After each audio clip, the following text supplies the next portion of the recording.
All right, we're live. Welcome everyone to another edition of Chair Talk, our one-time only Game of Thrones post-mortem podcast discussion that is now a two-time only post-mortem podcast discussion because I've got my other friend Aric. We had our where I talk about Game of Thrones with only people named Aric.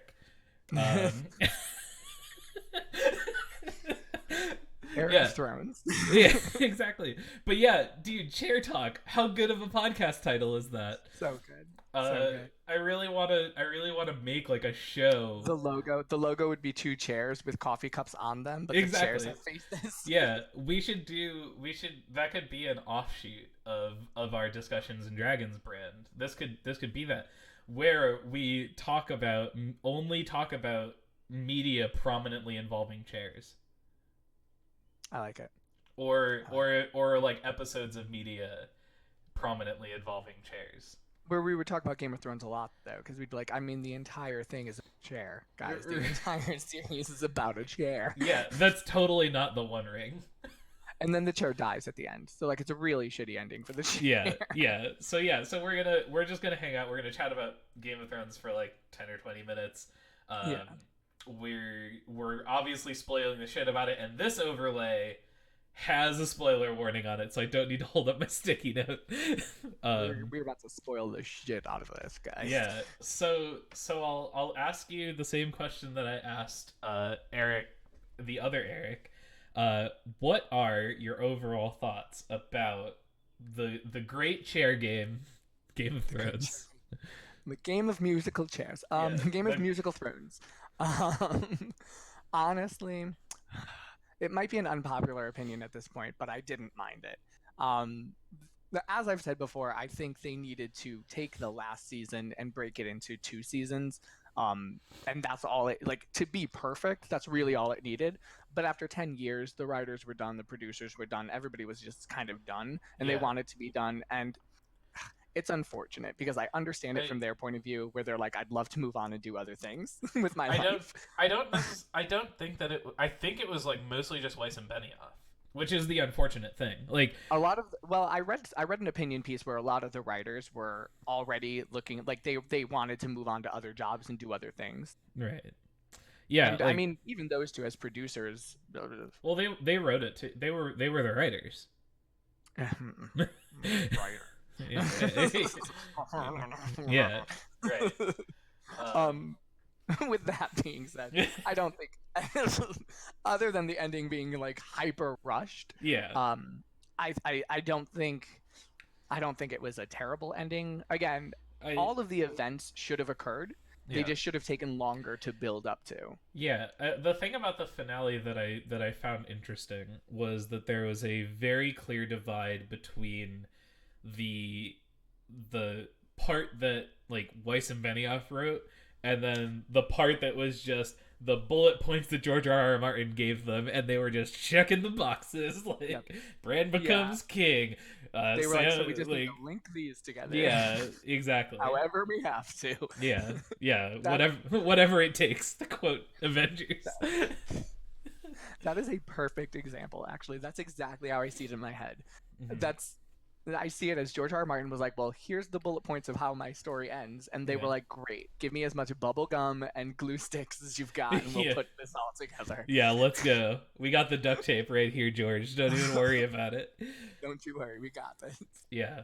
That's very much how it felt. Yeah, exactly. We talked about it a little bit on our podcast that we literally just recorded. It's not a Game of Thrones podcast. It's a tabletop role-playing game podcast. It's not supposed to be a Game of Thrones podcast. Yeah. Well, we turned it into a Game of Thrones podcast because we just wanted to talk about Game of Thrones together. Well, yeah, of course. Yeah. Of course. But like, so what do you think was like an example of like a good character ending? We've talked about Theon in the previous episode of Chair Talk.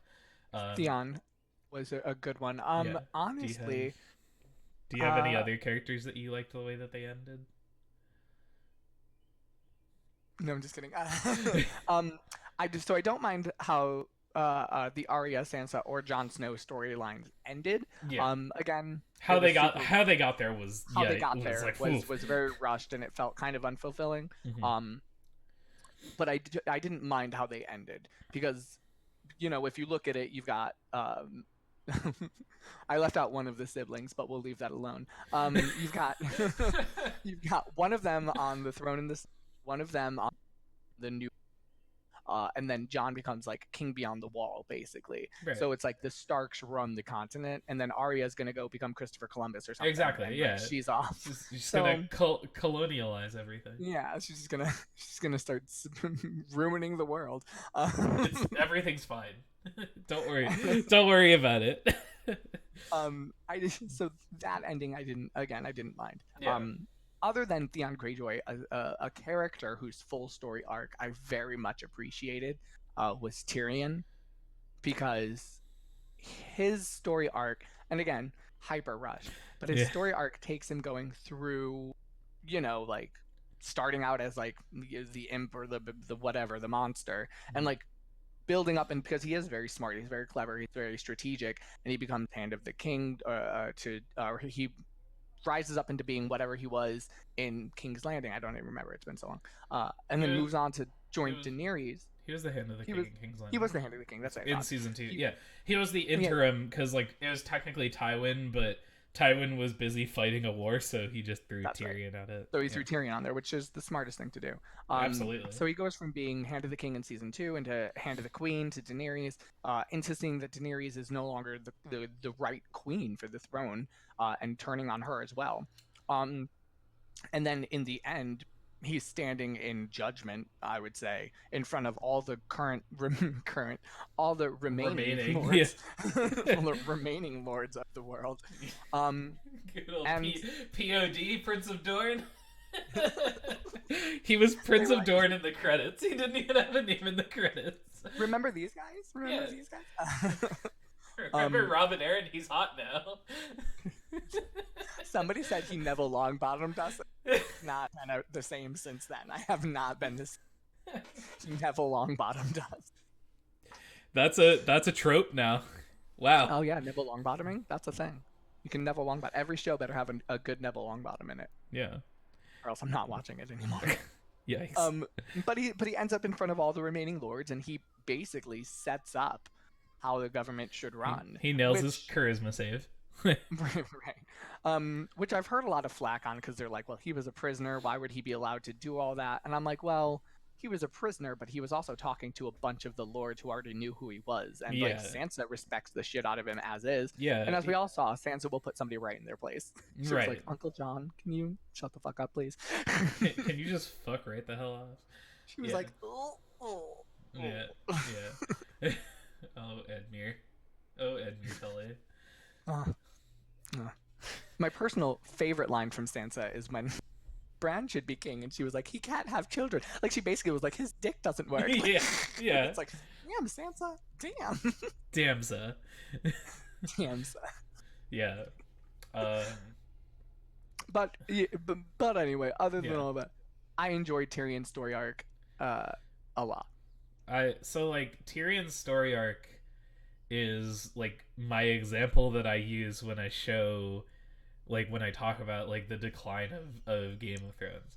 So Tyrion in like seasons 1 through 4 is like some of my favorite. He's never really been my favorite character, but he's always had some of the best stuff. Like I will like the thing of season 4 that will always stick with me is like his monologue at the trial when he and like Peter Dinklage, like come on, man. Phenomenal. So good.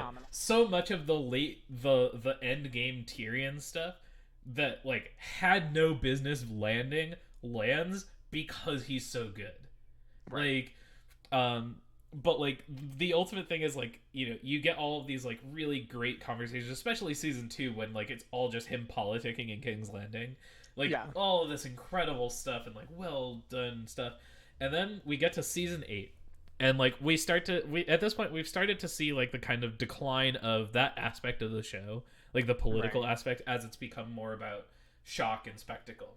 I was gonna say you saw that in like season 7. Yeah. And we get season to 7, we were already like, oh, okay, it's not gonna be. Yeah, and we get to season 8. We get to episode 1, the big premiere. We get to the first scene of the final season of Game of Thrones, and we get these, in my opinion, gorgeous shots of Dany's army coming to Winterfell that are mirroring a lot of the things we saw in season 1 episode 1 when we got the Baratheons coming. Right. And we get like these shots of like Arya kind of like going through the crowd, and we get like the shots of this little boy climbing up a tree the same way that Bran did in the beginning to like get a better view of everything. We see all the Unsullied and all the Dothraki, and we see a carriage, and the camera cuts in and we go inside the carriage and we see Tyrion and Varys, two of the political players who have like gotten us to this point, who are like famous for their like intrigue and their dialogue on the show and like their like nuanced, subtle conversations.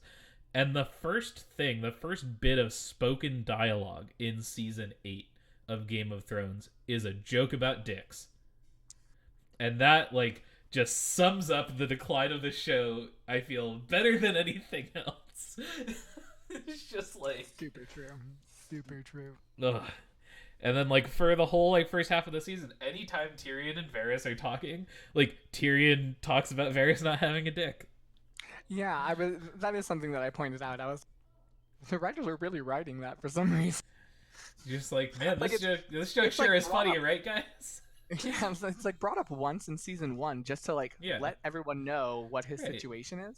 Then he explains it a little bit in like season 2 or 3. Yeah, which gives us like really cool kind of like because that's about the time where like Melisandre is like there, but like a very mysterious character, and so like that whole situation is like, you know, he's talking about that and he's like, look at how fucked up this like red god shit can become, and that's there to be like for us the audience to be like, oh fuck, Melisandre is one of those. Right. And that's another thing that I mean, I guess they couldn't really clarify any of it, but like, so what is the Red God? Like, what was his entire deal? Like, he just didn't like the Night King, or he just like, because then it was like, oh, the Night King's gone, so I guess I'll fuck off. Like, what? Well, like he was, yeah. Well, and they kind of talk about that in episode 4, right? Where like, you know, like Tyrion has a conversation with Davos about like the Red God shows like Melisandre comes around, uses the Red God magic, like lights all of the Dothraki swords on fire, and then fucks off. Like, which was like a really nifty move. Oh, but, it was also utterly useless. Well, again, like, and it's all about the spectacle, right? Like, that's what the show is about at this point. And like, you know that, but like they talk about that, but yeah, like I hope in the book like there's a little bit more to be said about it. With that being said, can we talk about how the smartest thing that man could do was books and put them out as quickly as possible? Yeah. Well, if he's got them written, because I've seen a couple of things that inferred that he is actually a lot for he has claimed previously. He's writing the rest of the series right now. He's not just writing Winds of Winter. He's like got like, my understanding is that he's got like multiple drafts of Winds of Winter and then a lot of Dreams of Spring, like either like written or the smartest thing he could do is get those books out. I know. And for money's sake, at least. Yeah. Although it'll be interesting to see how he ends the book series, since he said multiple times that the TV series ends the same way that the book does. They just get there differently.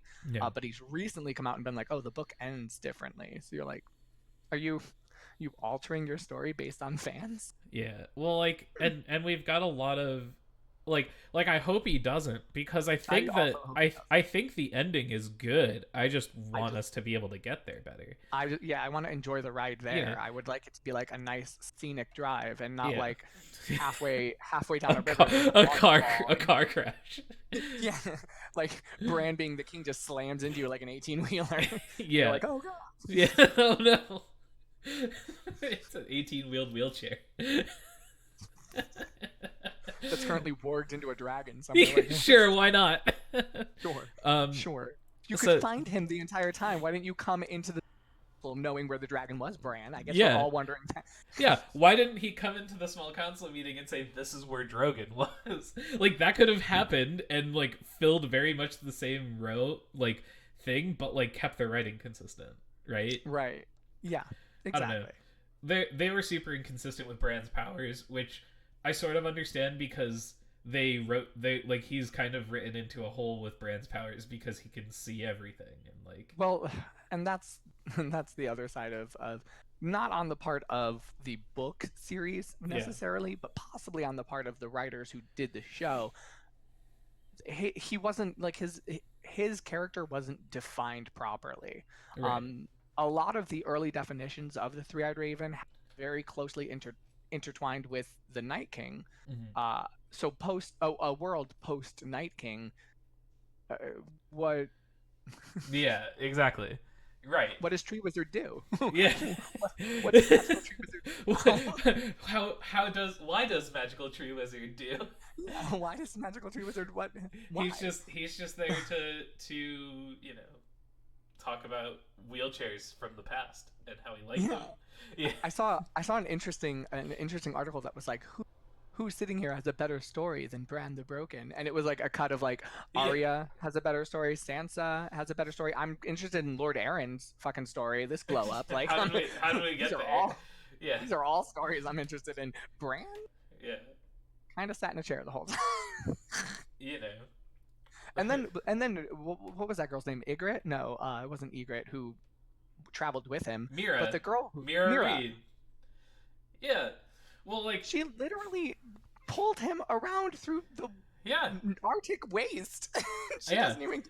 And she get a doesn't even mention. get a mention. Hashtag justice for the Reeds, man. Justice Because for- like because the other thing is her father, Howland Reed, is literally the only other person in Westeros that knows about Jon Snow being a Targaryen, and he has this entire time. And like we've all like throughout the whole show we've always been like and in the books like it was in the books like for Yeah. a long time, and then in the show it's just like when are we gonna get Howland Reed, like when is he gonna show up, and like what is he going to do, what is he gonna do with this like information, you know, all this different things, Right. and like The answer is nothing. yeah The answer, he's just the answer to that chilling. question is nothing. Just like and he never Mira says it. Mira goes back and she gets home and she's like, man, Dad, first of all, Jojen's dead, and I just spent several years like dragging a crippled Stark around north of the Wall, and he's like sitting there in his cat. He's like, here's the funny thing about Starks. Let me tell you something that I Interesting knowledge about the Stark family, really quick.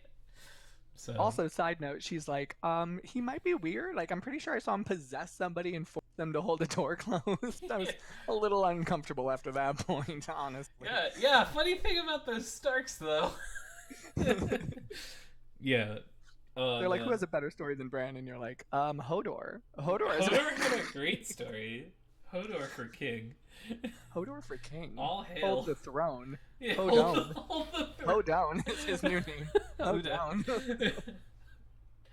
Yikes. Yeah.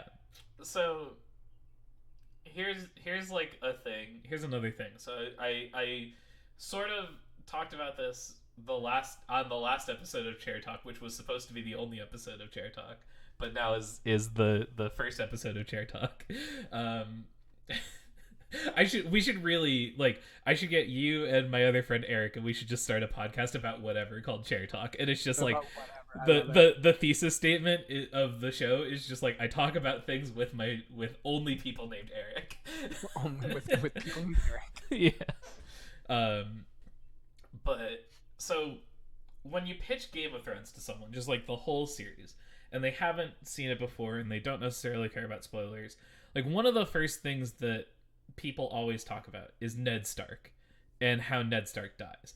And like it's like yeah, he's like set up as the main character of the show, and like he's like super cool, and we all like everyone likes him, and he's super virtuous, and he like does everything right, and he's like got this like epic sense of duty. He's like such a heroic figure. And then he like fucking dies because he's doing the right thing. Right. And that's the show, or not the show, but like the book, the show, whatever, like kind of like showing us. That's like the thesis statement of the show. I feel in that it's like doing the right thing, being a virtuous person gets you killed. Because if you are trying to play fair in a world where everyone is not playing fair, you just get fucked. Like that's the thesis statement of the show. But I feel like a lot of people, and I feel like Weiss and Benioff included, when they first like read this or whatever before they pitched the show, see that and they go, man, that was such a shocking twist. That's what this story's about. It's about the shock of like Right. of the thing of the plots and like all this different stuff. And like you take that, and if you kind of take that and you think like that's what Weiss and Benioff kind of like took away from that, and you look at the rest of the series, like a lot of the stuff that they do in the ending of the show make a lot of sense. Like, you know, because Makes a lot more. the other big set pieces like the red wedding and the purple wedding, and but like those like were done well in the show because we had the blueprint thanks to the books.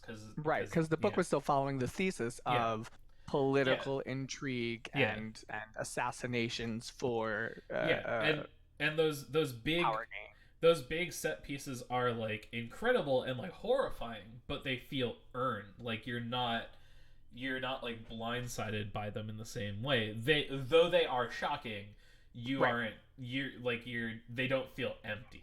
Like Yeah, Daenerys they is don't feel empty. yeah. They feel as though it was planned Yeah. from a while ago. Right. Whereas in the later seasons, everything kind of feels like characters are Yeah. like Danny impromptu so like making big decisions. so like Danny's turn in the bells is kind of the example that I've been using. The Night King kind of too, but like the Night King also doesn't exist in the books. He is a Connection shit. was a massive letdown. I'll be Yeah. honest. Oh yeah. And that's a completely different topic of tangent of discussion. But like we get to the bells and we get to like Danny's like big moment, and like it feels shocking. Absolutely does it feel shocking for a lot of reasons, but it doesn't feel earned, and it doesn't Right. feel set up the same way that like Ned Stark's death and like all of these other like shocking set pieces. Right. And like a part of that is I feel like they took it to such a degree, like they didn't tell Amelia Clark how Danny's story ended until she got the script for season 8. Right. Like she had no idea because they wanted it to be like this Well, shocking thing. But like and that's the problem because the same thing happened with the I don't know his name, but the gentleman who plays Jaime Lannister. He didn't know how his story arc yeah. ended either, and when he got the script, he did an interview where he said he had to change his Yeah. idea of his characters for the Yeah. last season. Yeah, and they both and a lot of the actors had to do a lot of off-screen work, and you're like this is actually perfect. Like you're an actor. So you probably have a lot more insight to this than like I would. But like I like how much better do you think I still think like the writing was the main problem with Danny's turn in the bells and like the lead up to that, but how much more believable do you think that would have been had Daenerys known in like season 3 how this ends? And so all of those plot points that they kind of use as their like supporting arguments of her like kind of like taking this turn, like Right. Amelia Clark gets to act those in like in a different way, knowing kind of like where she's going, and so she Right. gets to be like in on the trajectory of the character. Do you, Well, like it's how much of a difference do you think that would make? a thousand night and day difference. It's Yeah. the idea of Alan Rickman doing the Harry Potter series, Mhm. R.I.P. Rest his soul, Yeah. phenomenal. Oh, absolutely. Where he was told for the first movie that the twist ending is that he was in love with Lily Potter the entire time. You're right. So how he treated Harry was always um, done through the filter or the lens of love for his deceased mother. Right. Knowing that, if you rewatch like the movies from movie 1 going all the way through, Mhm. you can see it. You see it in his acting. You like the nuances of he doesn't just hate Harry. Harry is a reminder of everything he didn't get. Like Right. there's like a solid three-dimensional, possibly four-dimensional shift out of the character as opposed to just a two-dimensional I just don't like this person. Mhm. Um and that's really all it takes. Like that's really I Yeah. don't my thing is as an actor, I don't imagine it would ever hurt for you to know how your character's ending goes Right. unless they specifically wanted you to be like, ooh, and like Mhm. they want like the organic I have a giant issue with the idea of like actors needing to have organic moments, because I'm like, the entire reason you have an actor there is to give you a fake Oh, organic moment. Like all yeah. of them should look like organic moments. Right. Yeah. Absolutely. But yeah, I think had she have known, but again, I think that ending should have been pushed through another season. But Yeah. Oh, yeah.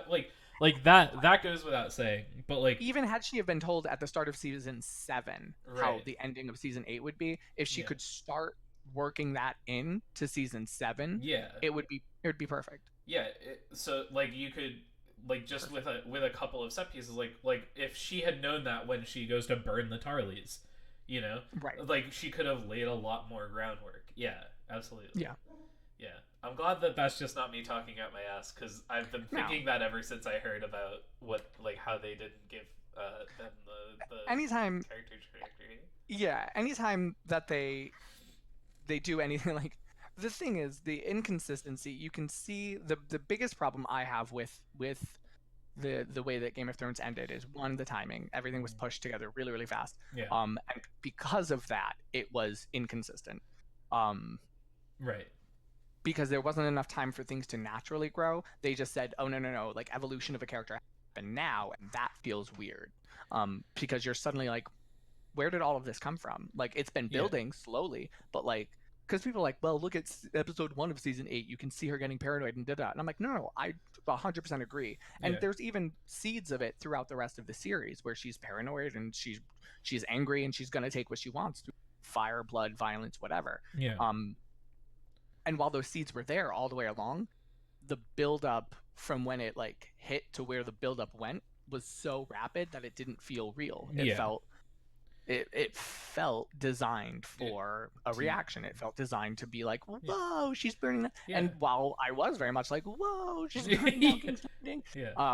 I was also kind of like, Yeah. cool. Well, like, and the reaction to it, at least when I was watching it, like hit me in multiple waves. Because like we see her, like everyone throws down their swords, the bells are ringing, and we see her, and then she like looks at the Red Keep, which is supposed to like that's like the trigger. It's not the bell ringing. It's like seeing the Red Keep and seeing this like symbol of everything that her family has built, kind of like stripped away from her. That's supposed to be like the breaking point. And, right. They're like, oh, well, that's where she snapped, because she's Yeah. looking at the keep and she's like, these people stole everything. Yeah.